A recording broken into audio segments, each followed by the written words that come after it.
So it's nice to have an audience that's like attentive and not overtly hostile.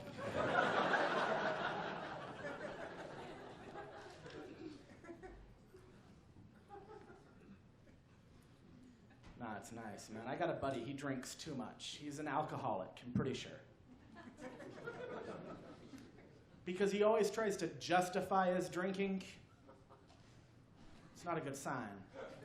Even when I don't call him out, one thing he loves to say is, you know, Andy, eating too much is way worse than drinking too much. And I'm like, no, yeah, dude, totally. Like, I remember growing up, my dad was a really nice guy until he had too many sandwiches.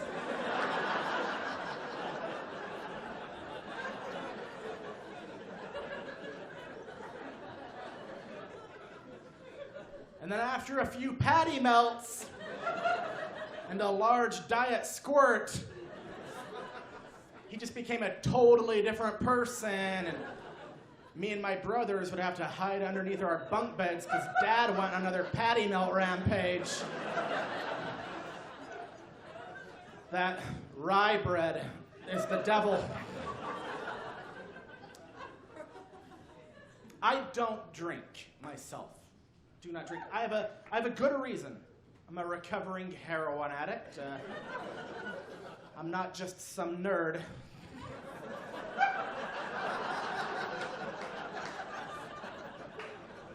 This is true. I'm in recovery. It's true.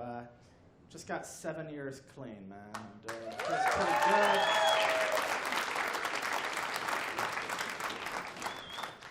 It doesn't feel that great. Life's fine. People are taken aback when they hear it, which is understandable. I don't really look the part. This whole thing ain't really screaming heroin addict.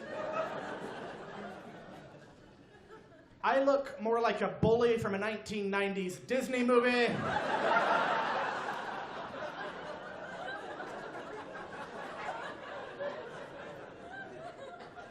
I look like a cast member of the Buttercream Gang.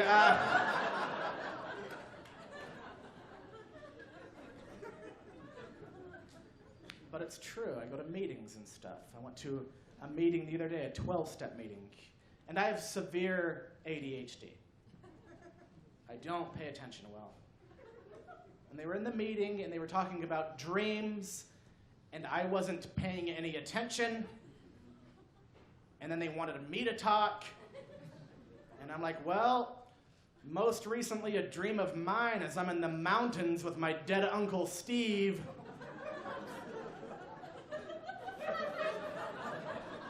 Who passed away like 7 years ago, and we're digging a tunnel. And then a girl went and she talked about getting her GED.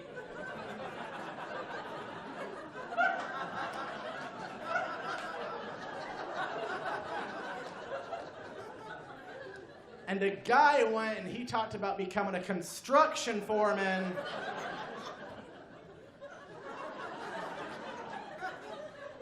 It's like, oh no, they're talking about dreams as in goals.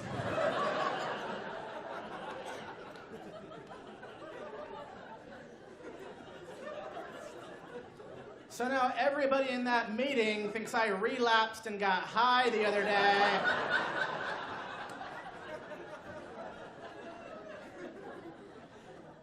Because I told them it was my big ambition in life to go into the mountains with dead Uncle Steve to dig a tunnel.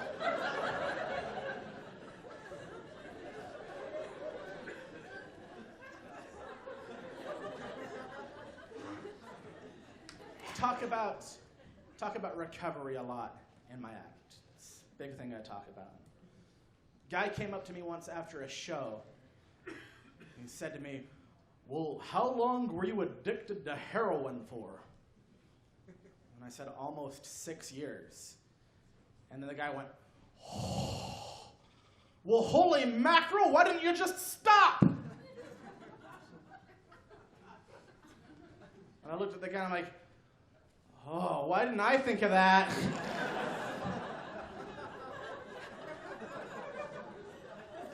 I had to go through so much. Went to jail. I never did any serious time, just some weekends here and there. I was kind of in the jail reserves.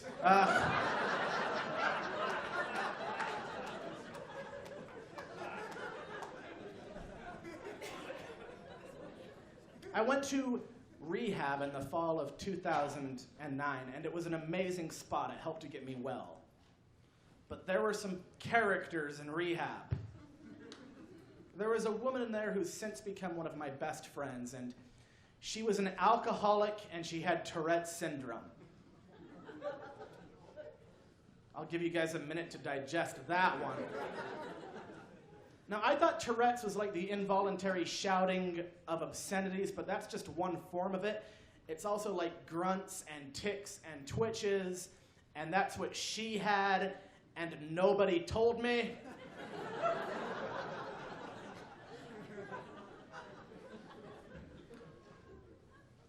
So I'm sitting in there, it's my very first day, going through severe withdrawals. I'm very agitated, I'm not happy. And she's to my left, and everybody's opening up and sharing, and she suddenly just goes "Ugh!"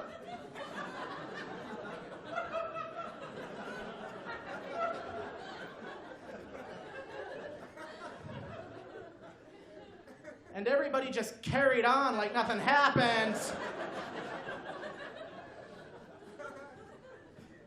So I'm thinking, okay, maybe she just sneezed. But then she did it 5 more times in 10 minutes. Just, "Ugh!" And again, I didn't know. So I finally said to her, "Do you want to stop doing that, please?"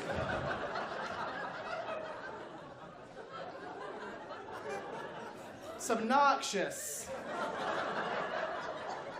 And if you want attention, there's better ways to get it.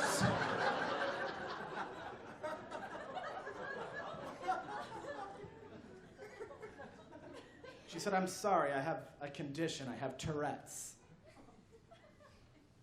It's like, oh. I didn't know that. You can't help it. So there's no way you're going to be able to stop doing it then?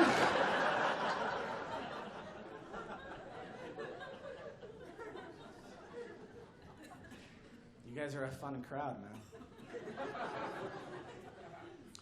One drawback to being honest about my recovery and open about it is it opens the door for everybody to vent to me about their hardships. And I'm not the guy to talk to about that stuff at all. My neighbor was talking to me. He saw my act. He's like, "So Andy, you used to have problems with substance abuse, didn't you?" It's like, "Yeah." It's like, "That's okay. We all have problems, Andy. You want to know something about me? I hate my wife. And my job and my kids. I just feel trapped. I don't know what to do." I was like, "All right. You ever thought about trying heroin?"